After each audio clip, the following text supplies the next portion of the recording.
Hey, I'm T, CEO of Fete. You know Fete as Guyana's annual natural hair and beauty expo. But did you know that in just 2 years, Fete is now the largest such expo in the Caribbean? On this episode of Intoxicated, the Sip and Chat show, Fete CEO Tamika Henry talks about her life as a forensic scientist, growing up in Tugville, and her passion for gender equality. For the record, it's not a man's world. Hi, I'm your host, JL Adams. Stay with me as I sip, and chat with Tamika for the record, here on Intoxicated, the Sip and Chat show.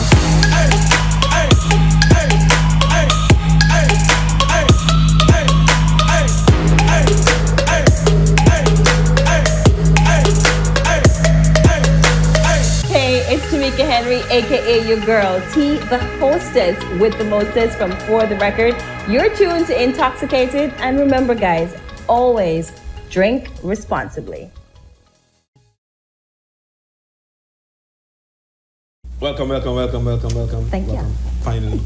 I think you were supposed to be on season 1, were you? Was I? No, you didn't invite me, and I always wondered why. I was like, how come I didn't make the cut? But you know, it is what it is. Yeah, and it's a good thing you didn't come in season 1 because season 2 is better. It is better. And everything's better, production, more drinks, so I'm happy to be here. Thank you so much for having me. It's traditional for us to take a shot at the beginning of the show because if you don't drink, you can die from thirst. And we want nobody dying from thirst in the show. So which one would you like to start with? A shot. Oh. Not a drink. You already have a drink. So. I was like, damn. Yeah, we're taking a shot with the shot glass. Oh, okay. Well, which one? I'll do the rum. I'll do the rum punch. Rum punch? The rum punch. You have had rum punch before? I have had rum punch before. Yes. And I like it. So. You like it? Yeah. There you go. It's a nice mild drink. It's a very sexy glass. Yeah, compliments of J. Murray or whatever his name is. Murray. What's your name, boy? German. Oh, that was a shout out. Pyramids Production. Yeah. Okay, thanks. So, what are we cheering to? Are you making season 2? Yeah, me finally being good enough. Good enough. Season 2. Cheers. I love rum punch. Yeah. My shot was bigger than yours. Yeah, it was. I always do that. Yeah. Yeah. Cheers to. Cheers. Bottom up. You know, there's 2 things I want to touch on briefly, you know. Okay. Your job and your relationship status, of course. We can touch on this now and just get it out the way, you know. Yeah. It's no secret that you're actually a forensic scientist. I am a forensic scientist. And I just saw recently you got engaged. It was all over social media. You know, being that women were already born with the power of being a top-notch detective or whatever you want to call it, because women are like feds. You know, the investigation skills are bang through the roof. You know, how does your profession influence your relationship? Whether it's in a negative way or a positive way? I will say that I do not investigate him. I will say that. I could if I wanted to, and I could be very good at it.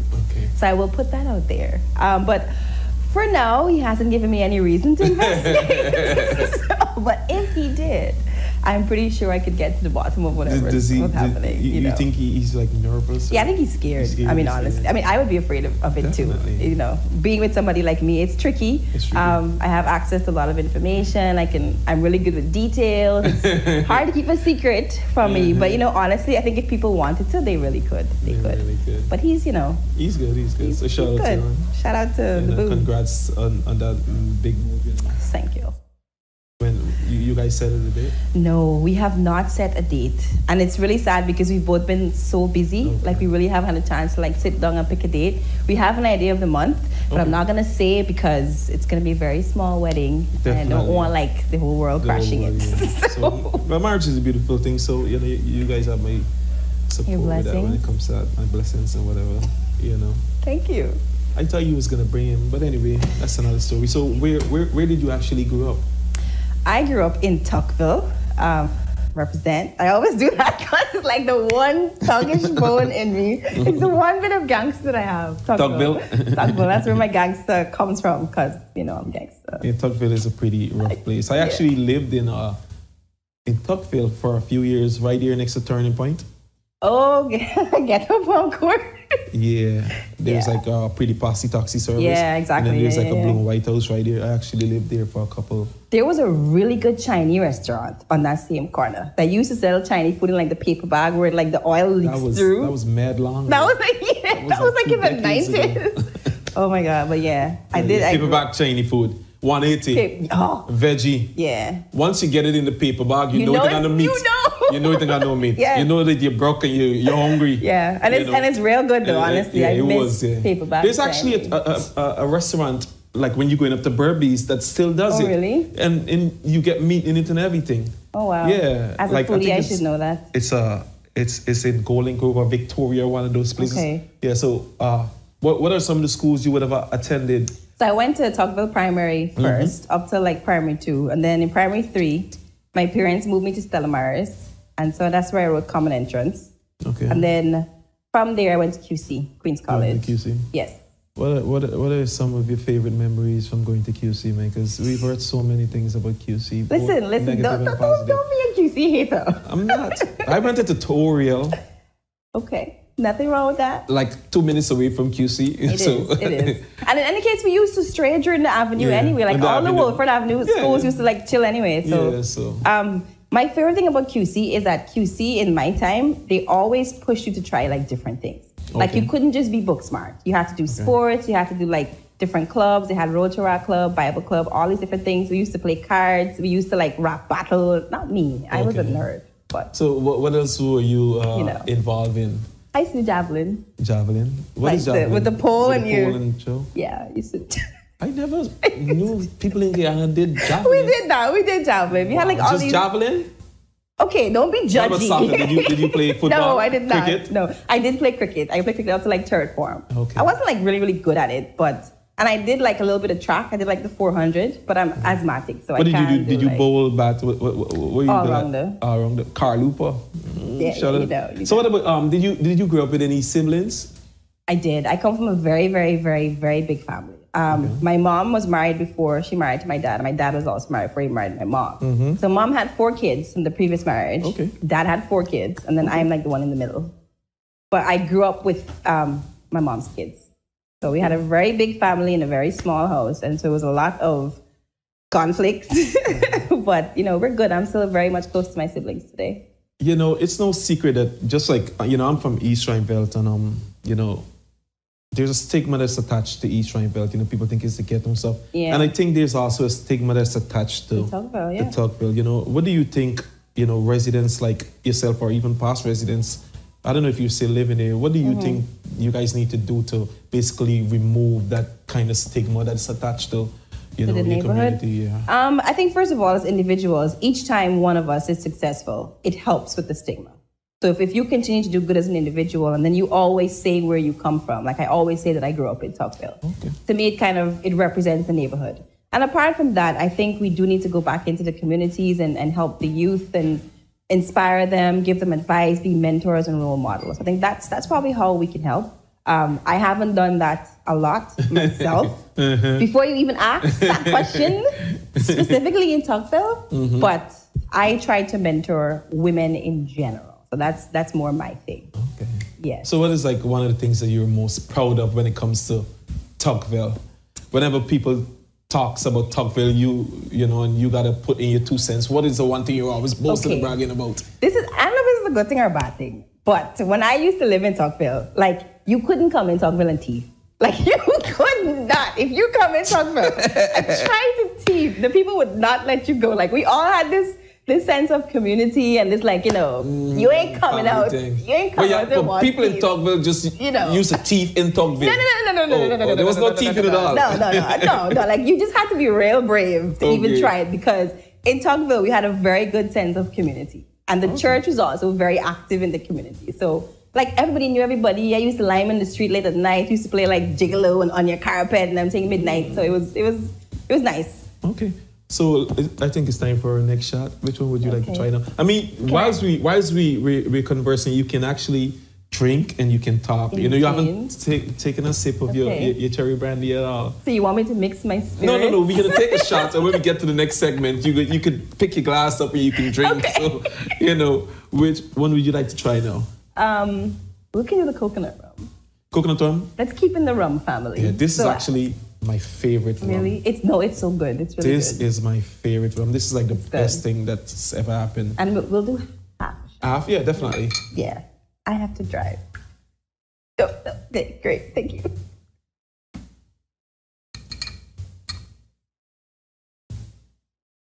I'll take a little bit more. There you go. Yeah. It's a long, long night tonight. Really? Yeah, it's a long night. It's just a long I'm going to have some questions about that. So cheers to Tocqueville. Cheers to Tocqueville. Oh, that is really good. Yeah. So, you did mention earlier that you went to Queen's College, right? So what were you aspiring to become once you get older while you was attending Queen's College? Okay, by the time I got to QC, I knew I wanted to be a forensic scientist. I didn't know what it was called. I had no idea what it was called. I didn't even know how to say the word forensic, but I knew I wanted to solve mysteries and to do something in science and discover things. And when you put those two things together, mystery solving, oh, that is strong. Yeah, so I'm guessing you was actually like a big fan of Unsolved Mystery. Oh my God, I with that creepy love voice. Unsolved Mystery. These kids these days, they don't know. like how creepy that man voice is. Like you couldn't sleep. He was nightmares. Like he was nightmares. And so was the Unsolved Mystery. Yeah. Like, and there was actually one with somebody who came to Guyana, like a criminal who escaped and came to Guyana. Wow. And they never found him. So yeah. That's dope. That's dope. I love that show. It was nightmare after. It was very, very creepy. So who you know, out of your parents and your siblings, who were basically the driving force behind you taking education serious? Because you know, it's no secret that when you come from those type of community, you can become a victim of what's happening around. You know, so who was basically the person that was telling you every day you gotta focus, you gotta study, you gotta pick up? My mom. Your mom. My mom ruled the house with an iron fist. She was very, very, very, very strict about school, and she made sure that I took my education very, very seriously. So I have her to thank for that. And it was at the point where she was like nothing was ever good enough for her. Like no matter how smart I was, she always said, you know what, do better, do better, do better. And at the time, I hated it. I hated it so much. But now I understand that she was really just trying to push me to be the best person that I could be. So instead of like buying you dolls and stuff for Christmas, I'm guessing she would buy you like puzzle books and pens and stuff like that. Oh yeah, she did. Jeez. Actually, I think my dad wanted a boy because he used to buy me robots. I have like racing cars and robots. Like I had all the Transformers, like all the Transformer robots. Yeah, my dad, I think he wanted a boy. Let's talk a little bit about your dogs. I heard you're a big dog lover. I am a big dog lover. I love dogs. My dogs are my kids, you know, until I have actual kids. So where did that interest spark from? How did you become a lover of dogs per se? I've always liked pets. I've always had a lot of pets. Okay. My dad used to work in Brazil when I was very young, and then when he would go away for like months at a time. Okay. And then when he'd come back, he'd bring me like an animal off the trail. Like just wow, a random animal. I know that is so wrong because they're wild animals. But at the time, I was no for real. I had like a pair of powies. I had like a chicken hawk. You know, I had like an armadillo. What? I did. In Tocqueville? In Tocqueville, I did. And he just brought back random animals whenever he would go and he would come back. So, and no, look, listen, GSPCA, please don't come for me. But. So what were you doing with these animals in Tocqueville? I was taking care of them.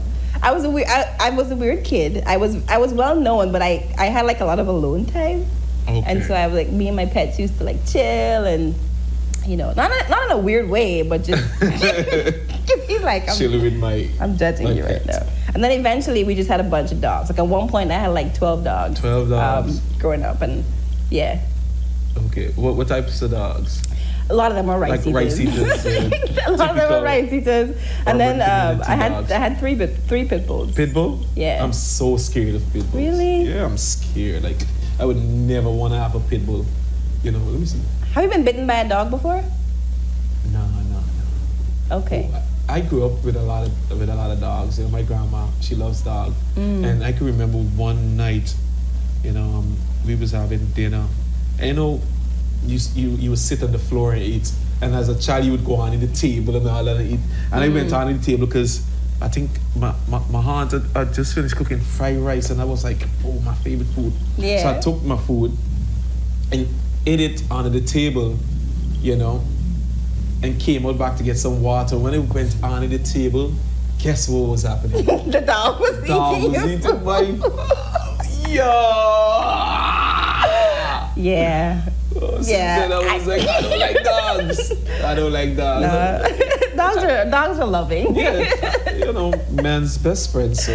Yeah, we still have a couple of dogs. And now, you know, my grandma is minding rabbits.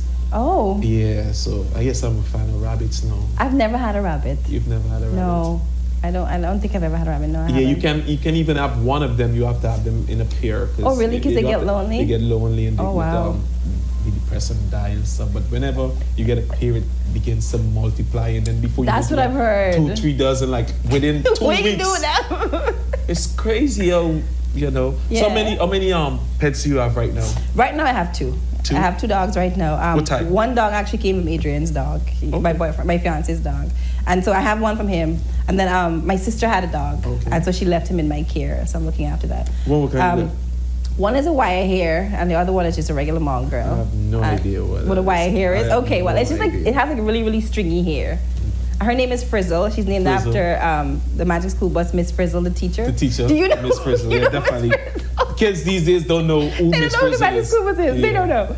But yeah, she's named after Miss Frizzle. The other one, her name is Rexy. My sister named her. Rexy. Let's take another shot. Can I recommend something? Let's do go ahead. Toast to the babies. Tabasco wine. This is super dope. Okay. Have you ever had it before? No, I haven't had that. Well, that's good that you've never had it. All right. Yeah, this is super, super dope. Like. Okay. Yep. I'm going to be so hungover tomorrow. No. And I gotta go to church. You gotta go to church? I would like to. Gwen. I would like to go to church. You're not gonna be hungover. Trust me. It's my last shot. This is your last shot? This is my last shot. I think so, yeah. So, cheers to being an animal lover. Cheers to being an animal lover. Mm-hmm. That is good. So, what did you do after you left QC? So after I left QC, I took a gap year where I basically worked. I worked at the UN for a little bit, at UNFPA, and I also worked at the Human Rights Association. And I was doing video production. So I was producing PSAs, different documentaries, doing like project coordination and so on for that year, and applying to different schools and scholarships and stuff, trying to get myself into university, which eventually happened the following year. Okay, where did you go? University of Miami. The U. That's like our symbol. The U. Was that your first time leaving Guyana? It was my first time. So what was that experience like, leaving a third world country and going into that whole new atmosphere? Like, what was that experience like? You know what got me most excited? The first time I went to the Miami International Airport, like in the washroom part, right? You know there's a sink when you put your hand. Yo! That happened to me too. When I first went to America at JFK, dude, I'm like, where is the knob? Where's the knob? I'm like, oh shit. That happened to me too. That was like day, like the first day, I swear. Yes, that was it. That was like, whoa. Like I ain't even gonna turn no knob. The soap just comes, the water just comes. That happened to me. It's crazy. That was I touching a JFK and I'm like, Dad, I gotta pee. When I went to pee, I'm like, it just flushed by itself. Flushed by itself. I'm like, that was my the first memory I have of going to America was the automatic toilet and the sink. And then the airport, like a lot of stuff is Spanish, obviously, because Miami is essentially bilingual. It's a melting pot, yeah. Right, and I was like, I wasn't sure if I was in the right place, and I was very confused. I was very lost for a little while. But luckily, my cousin picked me up from the airport, and they were able to find me. But from since then, it's just been like one amazing experience to another. And like I loved going to school in Miami. It was the best thing ever, best decision ever. So you, what did you study there? I studied forensics there. I did a major in chemistry and then also in political science. Wow, so you could be a politician if you like. I'm thinking about it. You're thinking about it? Yeah. What ministry would you like to run? Or you would have to implement a new ministry for you? No, I want to do public security. I'm very big on law enforcement. I think nations need to have justice. Like if a country doesn't have justice, the country doesn't function properly. Why public security? Are you saying our public security ministers not doing a good job? No, I didn't say that. I did not say that. Don't you put words in my mouth. I'm just saying that personally, I like justice, you know, and I think I would work in that ministry, yeah. Yeah, that would definitely suit you. And it would be good for a woman to run it. It is. It's about time we had our first female police commissioner, our first female. We actually have we actually had our first female deputy commissioner, Miss Graham. Miss Graham, yeah. She's a lovely woman. Man, lovely woman. I met her once a couple of weeks ago. She's dope. Yeah, man. She's really nice. She's dope. I love her. The way she speaks and everything, how she carries herself. You gotta crush her. This is... Of course, she's a beautiful, black, successful woman. In a uniform. Like, who wouldn't, right? Why won't I have a crush on her? Nah, she's cool. She's dope, yeah, definitely. But I would definitely work in the justice system. Okay, that would suit you. You know, it's where you studied for and stuff like that. So. You know, in I think it was 2016 you launched Fete. Yeah, and in my opinion, you know, this is my opinion, is one of the dopest, or not one, the dopest event. Thank you. That has been happening in Guyana over the past 2 years. The dopest. The dopest. It's an event whereby you can actually be yourself and nobody gonna look at you or judge you. You know, I actually wore a lace shirt. I remember that. And you had you still have the piercings? That was you with the piercings, right? No. Okay. That's my friend. That's the other. You don't have piercing? I don't know. I don't have no piercing. Okay. The nipple piercing you're talking about. Yeah, that wasn't you? No, that wasn't. Listen, I'm gonna go home. I'm gonna go through all my curl Fete pictures, and I'm sure there's a picture of you with that. Man, where did the inspiration came from to curl Fete? To create this? I can't even find words to describe. It's a movement. It's a movement. It's definitely a movement. Yeah. And I love it, and you know the support that you've been getting over the years. I mean, I think Guyanese have been amazing in how they've supported Curl Fete. So officially, thank you guys again for supporting Curl Fete. Curl Fete came from the need to help women to feel beautiful and to feel good about themselves, and it came at a time when I didn't necessarily feel good about myself. Okay. And I always tell this story, and I don't want to be a broken record, but it happened like a long time ago, like 2010. I was doing the Miss Universe pageant in Las Vegas. And there's a part of the pageant, or at least there was in my year, when you'd go into... You was a part of the... Miss Universe. You said it so fast. Oh, really? You was part of the Miss Universe pageant in Las Vegas. I was in Las Vegas. Guyana, obviously. Yeah. And there's a part of the pageant where you go into this room, they have like a table of judges. Yeah. And they all, like you just stand there, you just go in, you do like a T stance and you rotate, and you're in a bikini and then you walk back out. And they pretty much just examine you to make sure you're beautiful and you're the ideal of what they want and everything. And when I was there at the table, nobody on the table looked like me. So they couldn't really, to me, they couldn't really relate to my kind of beauty. And then throughout the pageant, I got more and more experiences like that. You know, people judging me based on how I look and who didn't necessarily understand my look. And then when I came home, I went through this whole sad phase where I was like, I didn't feel proud of myself. I didn't like the fact that I changed myself so much to fit this mold. And then I cut all my hair off. I just went bald. Went to the barber, Adrian's barber, upper level. What's up, Howell? I just cut all the hair off. And then the years that followed that, I realized that having natural hair was tough because you couldn't find products, you couldn't find advice and all that. And so the idea for Curl Fete more or less came from that experience. And then I shared it with my friend Denisha. We got together, we did it, and that's more or less how it was born. The rest is history. It's a success story. The rest is history. Yeah. You know, getting bigger and better every year. Like, you know, from when you guys launched it in 2016 to the previous one that just happened in October, you could, you know, for the people who has been following it, you can see the development over the years. What are some of the plans you have for next year in 2020, stuff like that? Are we gonna be seeing probably a man being the face of Curl Fete? Oh Lord. The men are very much involved. Yes, we are. You are a part of it. We cater for you on the day. On the day. Right? But you know, Curl Fete was made largely for women.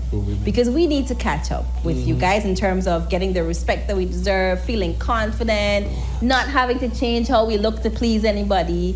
you know, is that gender? It is gender. I purposely word this here. For me. Yeah, for you. You know, Curl Fete includes men. But I do want you to understand that I have a soft spot for helping women to feel empowered. So that's why y'all not on the flyer yet. Yet. Yes. It's something that will happen. Maybe in 2019 y'all will be on the flyer. If I can find a man worthy enough. Wow.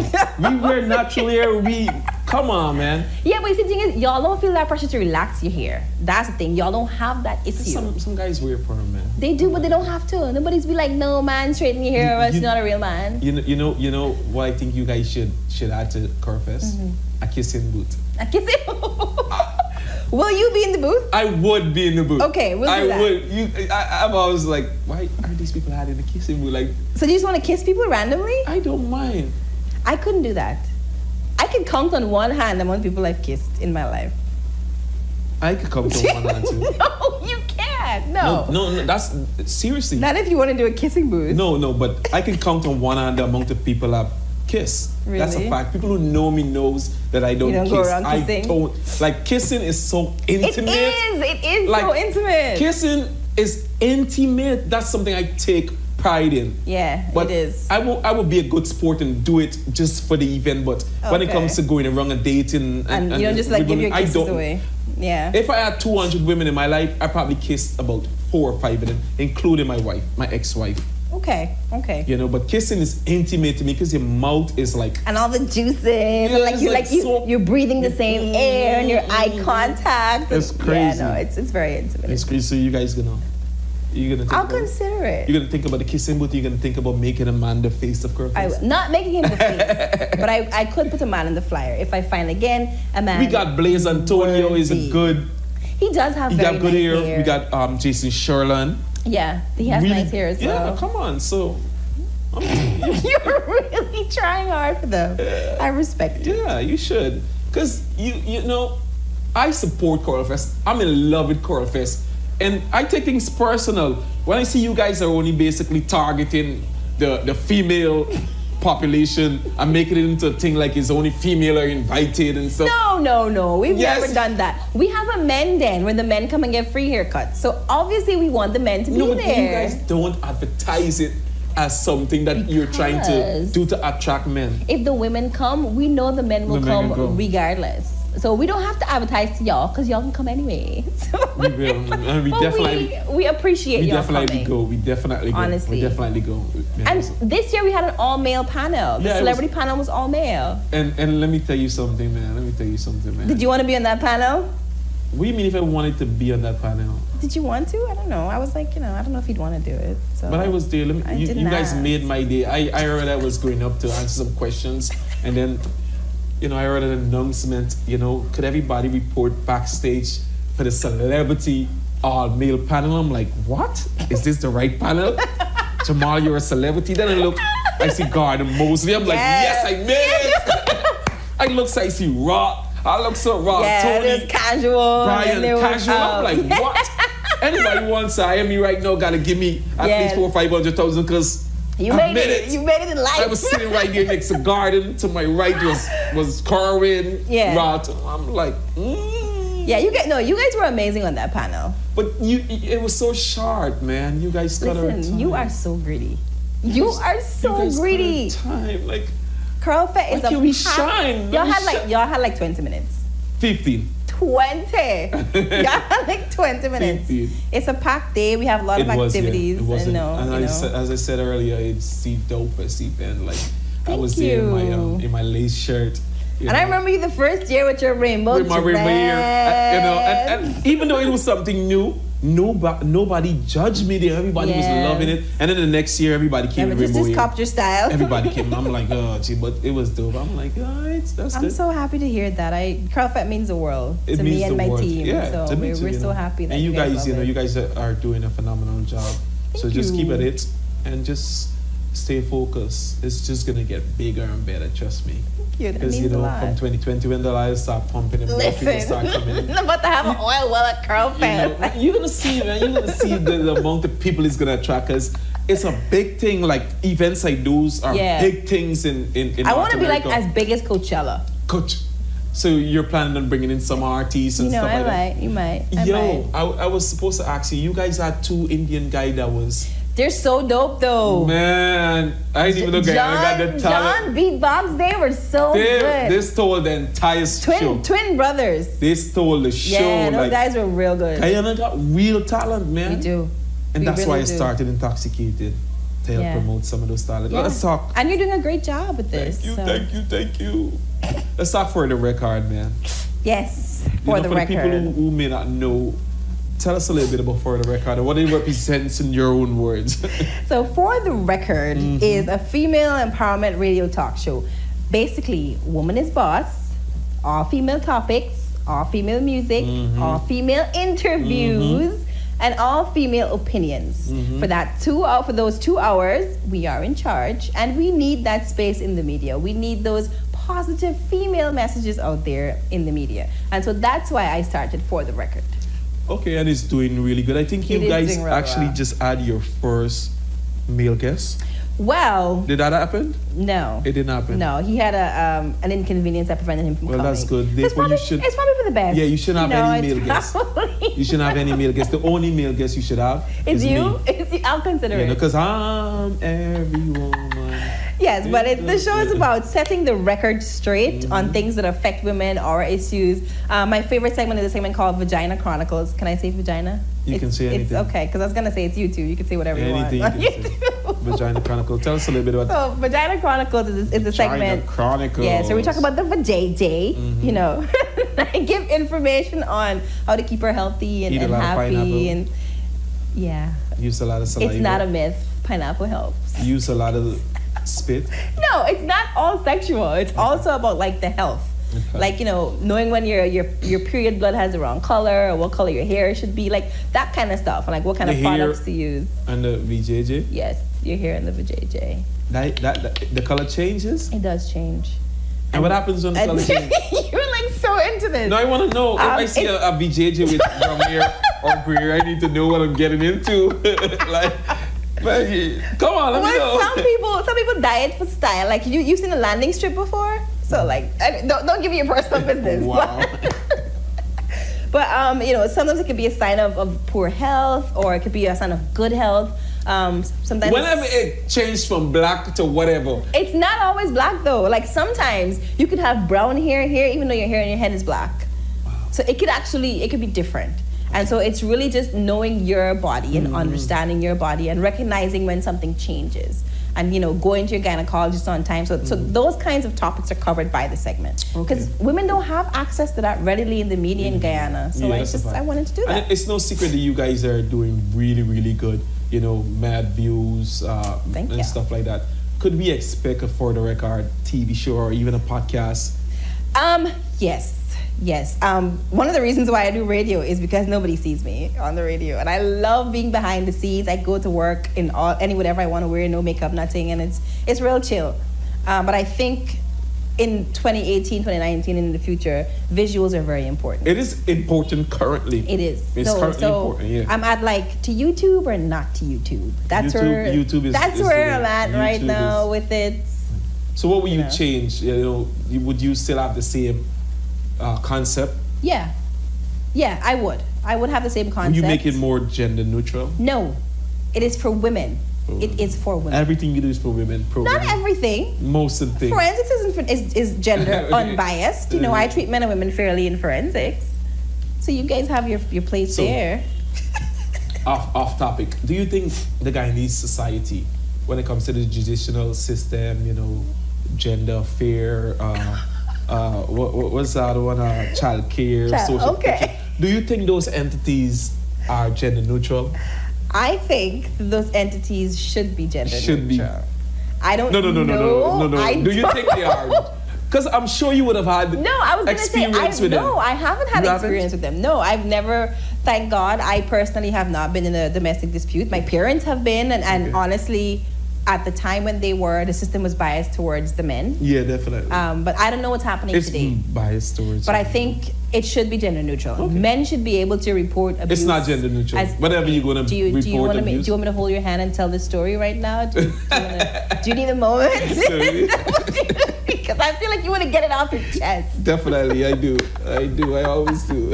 No, but it should be gender neutral. Men should be able to find help just as easily as women. But you can't. Yeah, you know, something happened to a woman tomorrow. You're gonna see 10,000 posters, stop the violence against women. If you're experiencing domestic violence, here's a number to call. If you know of anybody that is getting violated or abused verbally, physically, here's a number to call. There's absolutely nothing. I think those same numbers help men though. I think help and shelter is supposed to help the men just as much too. They don't. But honestly, women need the help. A lot of us are in trouble. Especially black women. You know, a lot of us are in trouble. Definitely. And it's just, we need the help. So what's next for Tamika Henry brand? What's next? I'm a brand? Did you just call me a brand? You are. I'm gonna drink to that. Yeah, drink to that. Coral Fest, for the record. You do tons of side gigs. You're like a multi-renaissance woman. Oh, wow. Yeah, which is normal in this era. Do this show more often. What is next for the Tamika Henry brand? Maybe products, something? Yeah. Well, first of all, personally, I'm really focused on family at the moment. I've been that kind of woman that's like, build your career first and then family after. So I'm ready for family. Hint, hint, Adrian. Yeah. And then apart from that, I do want Fete to create products and to create Guyanese products, Guyanese content. I want to put Guyana on the map. Definitely. So I'm really brainstorming and developing ideas in that regard right now. Okay, so you would have had experience when it comes to living in the first world country. Is that something that you would want to do for the rest of your life, like move from Guyana? Why? No, I love Guyana. You love Guyana. I love, there's certain freedoms here. There's and there's like community. Like you can't really go hungry. Like we're just I love Guyana. I love being home, but I can make more money overseas. But it's not always about the money. It's about happiness and peace of mind. It is. So I'm not saying I will never live overseas. I probably will at some point in my life. But I would like to raise my kids Guyanese. I'd like to raise my dogs Guyanese. And your dogs. I love Guyana. Guyana is my home. So before we go, do you have any questions that you would like to ask? How much time do you got? We got it. How much ever time we want. It doesn't matter. Okay. Why do you do Intoxicated? Like the real reason behind Intoxicated. The real reason. And why did you involve the drink part of it? Because why did I start it? I got so sick and tired of actually going on shows, radio shows, TV shows, and people only interviewing me for 15 minutes at a time. And then when they interview, they only ask about what is going on right now. They interview me about my books and my books. Every single interview that I went on was about my books. Nobody asked about where I came from, what are some of the struggles that I faced as a child, who was my mom, what schools I went to. And I said, you know what? Instead of addressing the problems, this is the era whereby we have power to become the solution. Why not become a solution? Why not start your own YouTube show and try to be the change you're so much you want to see? See, definitely. So and then if there's a show by the name of Drink Champs in America with this guy Nori, and it racks up hundreds of thousands of views. And being the innovative and creative person, I'm like, I want something that can spark conversation. It must not just be only about the interviews. Yeah. If they're not interested in the interviews, they must be like, why this guy got alcohol? So something must always get the ball rolling. Something. If it's not about the alcohol, it must be, why does this guy have a nose ring? If it's not about the nose ring, why does this guy wear his hair so crazy? So, that's one of the reasons I started Intoxicated. And I felt that, Guyanese talents don't have, enough time to promote themselves when they go on these radio interviews, as I was saying earlier. And, we come and we sit and we talk, and people learn a lot about you than they would have known from, say, if you did 4 or 5 interviews prior to this. That's true. So that's why I did Intoxicated. And, no major company sponsors it. We get the money from some of our close friends, and we put in the money ourselves and stuff like that. But it's basically for the love. I respect that. It's a really good show. I'm super happy to be here, and I feel very exposed. Yeah, people are gonna learn a lot about you. Yeah, they are. Like, usually, that you're a dog lover. Yeah. You're gonna see next year people are gonna be coming to Curl Fest with the dog. They should. You're gonna see. They'll be like, okay, bring a dog who has an afro, like the best dog afro. You know. You're gonna see.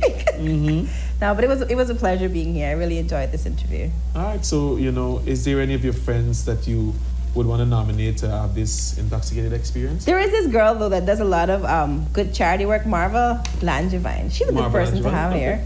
Yeah, like it'd be good to hear her story. And Tamika Marshall as well. I think Tamika Marshall is so beautiful. Yeah. And I would like to. You saw my Tamika Marshall t-shirt? You have a Tamika Marshall t-shirt? I didn't know that. Yeah, I did. But, I did one. But yeah, I think she's one of those like naturally beautiful people, and it would be nice to like get to know her personality and not just how she. I think she's dope. Because, she's been doing it for mad long. Yeah, but she has been doing it for quite some time. So it'd be nice consistency. So this is yeah. it. Let me show you. Oh. Yeah, I actually designed it. Okay. Yeah, I got the pictures from my Instagram. That's kind of borderline stalker. You know that, right? Yeah, she's dope. I got the inspiration from this though. This was sound on H&M, so I was like, why not do one for Tamika? I respect that. Yes. Yeah, but she did we cover everything? Is there anything else that is going on that you would want to make your viewers aware of? I'm trying to be more social and do like social media things. Okay. So hit me up on the gram at Tamika for the record. Definitely. And also my Facebook page at Tamika for the record. I don't share a lot on social media, but I will try to do so more in 2019. So there you have it. Thanks for coming. Thank you. It was a very informative show. Yeah. My eye. Until next time, thanks for tuning in.